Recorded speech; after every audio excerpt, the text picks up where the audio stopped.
The Point in Time, or PIT count, is an annual survey of people experiencing homelessness in King County during a single period in January. This morning, we're taking a closer look at what that actually means for families with children. This year, the PIT count, 18,365 people experiencing homelessness. That's a 9% increase from 2024.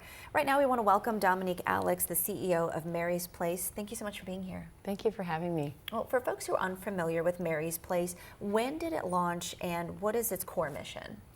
Mary's Place launched in 1999, and our core mission is to ensure that no child sleeps outside by centering equity and opportunity for women and children.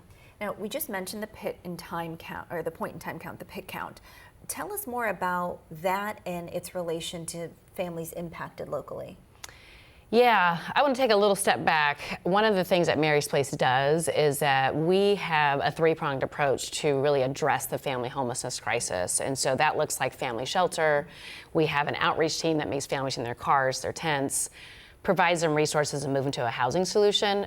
And we also do prevention. So we're providing rental assistance as well as stability support to keep families in their hard-won homes and stop that inflow into the system. Okay. So fast forwarding to talk about the PIT count, that is a time that once a year, folks are trying to get an understanding of what does homelessness look like in our community. And one night of the year, folks are out there doing that count.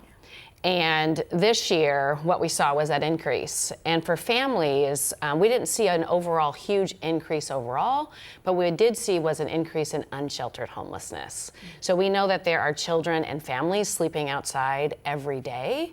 We're getting 40 to 50 calls on our emergency intake line every night.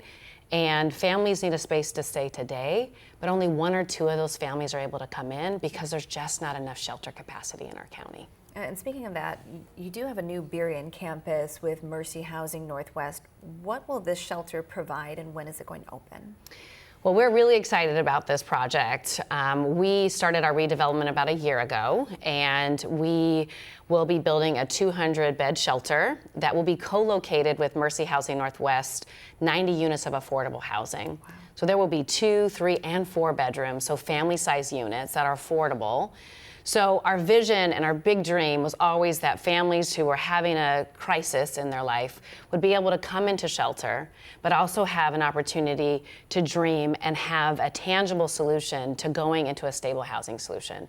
Right on a campus that's got a soccer pitch, that has a basketball court, playground, building community together and having that continuity to stay in the school district or have the job and stay in that community with your family. And you and I were talking off camera, you already know how much I love animals.